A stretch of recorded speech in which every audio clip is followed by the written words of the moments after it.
ये जो सारी सूरत हाल बन रही है अब्दुल्ला गुल साहब सर, इसमें एक और जो चीज़ है हम बड़े इंपॉर्टेंटली देखते हैं कि जो मशरिक़ वुस्ता की सूरत हाल है, आप क्या समझते हैं कि इस सब कुछ के होने के बाद क्या अब वैसी ही रहेगी, यहाँ अब बहुत बड़ी तब्दीली आने वाली है? देखिए, ब्रेक पे जाने से पहले 2-4 बातें थीं, वो बड़ी इम्पोर्टेंट थीं। मैं जी। मशरिक़ वस्ता की सूरत-ए-हाल तो अब ऐसी नहीं रहेगी, एक बात तो तय है। जी। आबिद लतीफ़ साहब ने बड़ी अच्छी बात की थी और उन्होंने कहा था कि हाइड्रोकार्बन और ऑयल की जंग है, लेकिन इसका एक और भी मकसद है और वो ये है कि जब जिस आबनाए हुर्मुज़ को हमारे चीफ ने खुलवा दिया था और उस टाइम पे ये खुल गई थी, तो फिर इसको बंद क्यों किया गया अमेरिका की हम्म। जानिब से? जबकि अमेरिका की तो ये शर्त थी कि आबनाए हुर्मुज़ खोल दी जाए, फिर बंदिश तो उन्होंने की।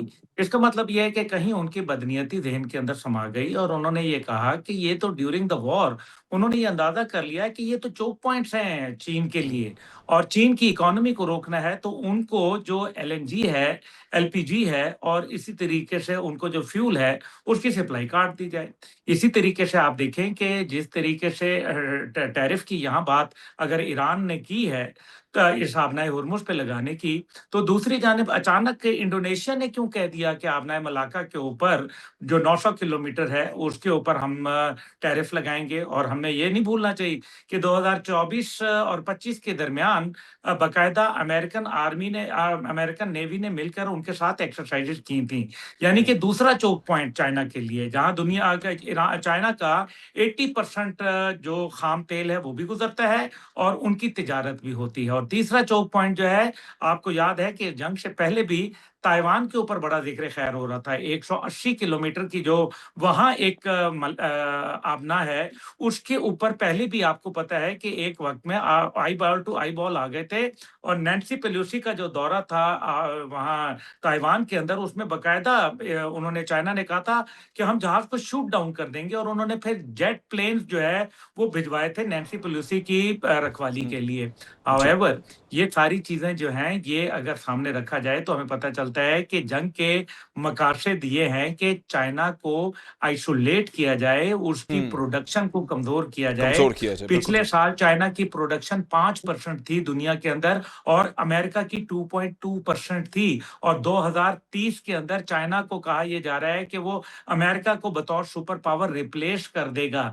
ये है हम्म। वो असल बात जिसको समझना ज़रूरी है। बिल्कुल ठीक। अब अगर इसके अंदर पाकिस्तान की बात कर ली जाए, जैसे मेजर साहब ने बात की, बिल्कुल सही है, वो ठीक है। लेकिन मैं समझता हूँ कि पाकिस्तान ही वो वेन्यू है। पाकिस्तान इस कैनवस के अंदर है ही पाकिस्तान, कोई और नहीं है। हम्म। पाकिस्तान इसलिए क्योंकि अभी जो अब्बास इराक़ची साहब की स्टेटमेंट आ रही है सामने, जी। उसके अंदर उन्होंने सिर्फ़ मज़ाकरात के ऊपर रूस को एतमाद में लिया है। मज़ाकरात रूस में कैसे होंगे? इसका मतलब है कि रूस अगर ये सालिसी करेगा, तो फिर अमेरिका उनको अपना बड़ा तस्लीम कर लेगा, क्योंकि हम्म। रूस उनको डायरेक्ट जो है वो कन्फ्रंटेशन के अंदर है, वो यूक्रेन में है या दुनिया के अंदर, क्योंकि रूस और चीन जो है वो मल्टीपोलर दुनिया के अंदर नई सुपर पावर के तौर पर उभर रहे हैं। बिल्कुल तो ठीक। ये तमाम चीजों को हमें मद्देनजर रखना है बिल्कुल ठीक। और वेन्यू पाकिस्तान ही होगा। ठीक। पाकिस्तान कल भी था, मज़ाकरात में पेशरफ्त हुई है, बिल्कुल ठीक। मज़ाकरात आगे बढ़ रहे हैं। अमेरिका के पास चॉइस कोई नहीं है, लूजर्स ठीक। Can't be choosers. और सच्ची हम्म। बात जो है वो इसके अंदर कि जो अभी हालात बन रहे हैं, उसके अंदर सऊदी अरब के ऊपर हमले का मतलब आबनाए मलाका को बंद करने की है। और हम्म। अगर आबनाए मलाका बंद होती है, तो फिर तो एक बहुत बड़ा मुआशी बहरान जन्म ले लेगा। हम्म। लेकिन इन सब के साथ हमें डोनाल्ड ट्रंप के ऊपर भी ज़रूर मैं बात करना चाहूँगा। डोनाल्ड ट्रंप के क्विक ऊपर आंसर हमला जी। हुआ, बड़ा जी। मैं समझता हूँ कंडेम करने वाली बात है। लेकिन देखना यह है कि डोनाल्ड ट्रंप ने वही काम किया जो 9/11 के बाद 5 मिनट में अमेरिकन मीडिया ने ये कहना शुरू कर दिया कि ये तो जनाब अल-कायदा ने किया। भई अल-कायदा का कोई माज़ी में प्रेसिडेंट्स था? क्या हम्म। अल-कायदा के पास कोई जहाज़ थे? क्या पायलट थे? या माज़ी के अंदर ऐसा कोई ऑपरेशन उन्होंने किया था? तो नहीं किया था। हम्म। लेकिन उसमें 5 मिनट में अल-कायदा का नाम आ गया। तो आज अचानक जो है, अभी तो एलन की गिरफ्तारी हुई थी, एलन को अभी तक बताया भी नहीं गया था, उससे कोई इंक्वायरी भी नहीं हुई, तो उन्होंने कहा मैं अपनी ईरान के मुतालिक पॉलिसी चेंज नहीं करूँगा। भाई, हमें पता है कि मोसाद माज़ी में ऐसे स्टिंग ऑपरेशन करती रही है और मोसाद को ये पता चल चुका है कि इस टाइम पे ईरान और अमेरिका के दरमियान मुआहदा तय पाने वाला है, आज नहीं तो बिल्कुल कल। ठीक है, बिल्कुल लेकिन ये ठीक। मुआहदा तय पा गया तो इसराइल की नाजायज़ रियासत तनहा रह जाएगी और यही बात उनको खाए जा रही है। और बिल्कुल ठीक। नेतन्याहू के हवाले से जो अभी जी। लेटेस्ट जो शफ्ताली बेनेट ने और वो दूसरा क्या नाम है, उनका मेरे ज़हन से निकल गया नाम, ये जो आपस में वो इत्तेहाद बना रहे हैं, इसमें कहीं इसराइल की सोच नहीं तब्दील होगी, सिर्फ पॉलिटिकल फेस चेंज होगा। फेस वो चेंज होगा, अपनी बिल्कुल ठीक। जो ग्रीवियंसेस हैं नेतन्याहू के साथ, उसको इक्वलाइज़ करना चाहते हैं और वो कहते हैं कि जनाब 7 अक्टूबर 2023 को जो सारा कुछ हुआ, जो सिक्योरिटी ब्रीच थे, जो सिक्योरिटी लैप्सेस थे, उसका ज़िम्मेदार कोई और नहीं बल्कि नेतन्याहू है। और यही नेतन्याहू, बात आप बिल्कुल ठीक। देखें कि अगर ईरान के अंदर एक वो कहते हैं बिल्कुल कि ठीक। जनाब आपस में ये लड़ाई कर रहे हैं, तो हजूर वाला पहले अमेरिका के ऊपर नजर डाले, जहां नेशनल सिक्योरिटी एडवाइजर को आपने निकाल दिया, जहां आर्मी चीफ को आपने सैक कर दिया, बिल्कुल ठीक। नेवल मिनिस्टर को आपने सैक कर दिया, आपने वो उसको सैक कर दिया, अटॉर्नी जनरल को। तो आपके मुल्क में आपके खिलाफ जो है वो करारदादें आ रही हैं, लोग बिल्कुल आपके ठीक। खिलाफ हो चुके हैं, तो ये तमाम चीज़ों को आप रद्द नहीं कर सकते। 2 ठीक। माज़ी में जो अटैक हुए डोनाल्ड ट्रंप के, उसकी इंक्वायरी आई सामने? क्यों नहीं बिल्कुल आई? नहीं, क्या बिल्कुल नहीं। वजह है? ठीक। 9/11 की इंक्वायरी क्यों नहीं आई? पूरी दुनिया को तलपट करके रख दिया। क्यों नहीं आई 1981 की इंक्वायरी, जब ठीक हो सेम गया यही सर, होटल बिल्कुल था, पॉइंट आ गया। सेम जी। यही होटल था और प्रेज़िडेंट के ऊपर हमला किया गया था। तमाम ये दोनों साहिबान बड़े समझदार हैं, ये सारा ज़िंदगी में यही काम करते आए हैं। बिल्कुल ठीक हो गया, सिक्योरिटी बिल्कुल ठीक। कॉर्डन्स लगते हैं, वो तमाम सिक्योरिटी कॉर्डन्स ब्रीच करते हुए एलन अकेला नहीं था, अंदर तक एलन पहुँच के गए साथ थे। पूरी मुकम्मल सपोर्ट थी। इनसाइड जॉब है, उसके अंदर उनकी इंटेलिजेंस एजेंसीज़ मुलव्विस हैं या होमलैंड सिक्योरिटी मुलव्विस है, मैं मानने के लिए ठीक तैयार हो ही गया नहीं हूँ सर, कि वो बिल्कुल ठीक है ब्रीच सर, करता इस हवाले हुआ से पॉइंट आ तमाम गया। जी, जी सिक्योरिटी सर। को जो है वो उसने सर वक़्त उधेड़ कम दिया है, और बिल्कुल वो ठीक। वहाँ पहुँच गया। ठीक, ठीक। अच्छा कर्नल साहब, हिज़्बुल्लाह की जानिब से आने वाला बयान और उसने इसराइल के साथ जो है बराह रास्त मुज़ाकरात से इनकार कर दिया है और उनका ये कहना है कि ना पीछे हटेंगे ना झुकेंगे।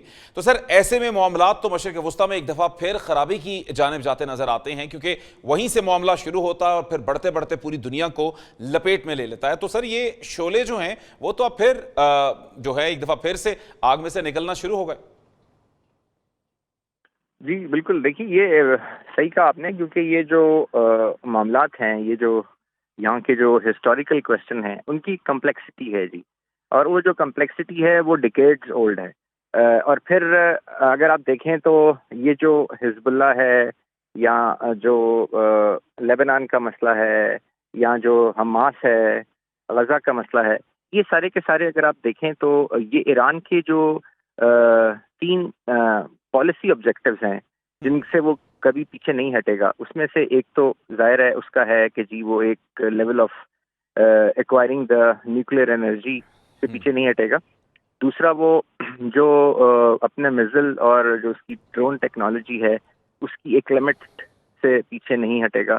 और तीसरा उसका जो जिसको वो एक्सेस ऑफ रेजिस्टेंस कहता है, यानी जो इफेक्टिव है लेबनान में, वो जो इफेक्टिव है हमास में, हिज़्बुल्लाह और हमास और ये सारे जो उसके एलिमेंट्स हैं, हूतीज हैं, फिर इराक के अंदर जो उसके आर्म ग्रुप्स हैं, तो ये उसकी फॉरवर्ड पोस्चरिंग है इन इलाकों में इजराइल को काउंटर करने के लिए। तो वो अगर अपनी फॉरवर्ड पोस्चरिंग से हट जाए, क्योंकि होता यही है कि आपने देखा कि जब ये मामला चल रहे थे इजराइल और अभी ये जब नेगोशिएशन चल रही थी इनकी अमेरिका में लेबनान के साथ, तो उसके बावजूद बीच में से अटैक हो रहे थे, उसके बावजूद उन्होंने जो रिवर है उसके साथ साथ ऑलमोस्ट 20 किलोमीटर के करीब एरिया ले लिया।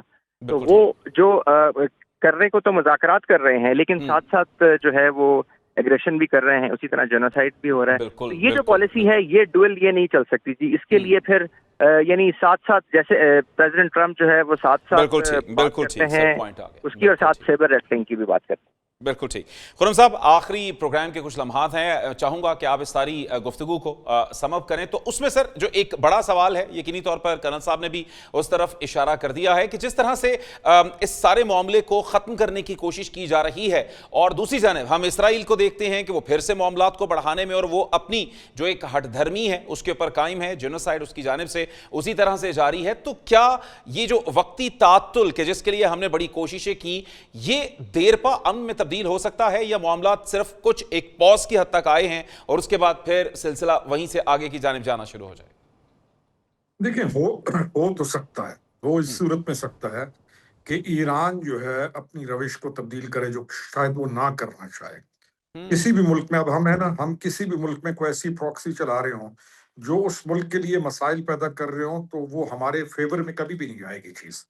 मैं कई दफा कहता हूँ कि पाकिस्तान वो मुल्क है जो पूरी दुनिया के लिए एक मिसाल है कि हम कोई भी ऐसी नेगेटिव चीज के अंदर इन्वॉल्व नहीं होते कि हमारी वजह से दूसरे ममालिक में मसाइल बढ़ने लग जाएं। इसीलिए हमारे पर पूरी दुनिया में ट्रस्ट भी किया जाता है, और हम ऐसी कौम नहीं शुमार होते कि किसी भी मुल्क का हमें कोई थ्रेट समझे। इंडिया आई थ्रेट समझा जा रहा है, जी, ईरान आई थ्रेट समझा जा रहा है, इसराइल जो है वो ज़हनी तौर पे एक बहुत स्मार्ट है। वो कई दफा एक चीज को बनने की भी पूरी इजाजत देता है। अब इसराइल के कई एक ऑथेंटिक चीजें आई हैं कि हमास को जो इस वेपन सप्लाई होता था उसमें इसराइल की पूरी मुआवनत शामिल थी। तो जब वो कोई भी इस तरह की तंजीम जब ऐसे लिमिट्स क्रॉस करती है, तो पूरी दुनिया कहती है कि नहीं, अब इनका खात्मा करो, तो इसराइल आके कहता है हाँ जी, खात्मा होना चाहिए। तो चीजें अगर हम समझना चाहें तो कोई इतनी पेचीदा नहीं है। हाँ, क्या ये चीजें ठीक हो सकती हैं? ईरान के लिए बहुत बड़ा चांस है। ईरान अपने बिल्कुल ठीक। मामलात को ठीक करे। तेल तेल ईरान के पास, लोहा ईरान के पास, अब बेहतरीन मैन पावर उसके पास, हर चीज आला उसके पास। लेकिन अगर उसके लोग तरस रहे हैं और उसकी इकोनॉमी बैठ गई है, बिल्कुल और वो अगर इस चकमर से निकल सकता है तो उसको निकलना चाहिए। मेरे ख्याल बिल्कुल में ठीक। चांसेस आर देयर, लेकिन देखें आगे क्या होता है।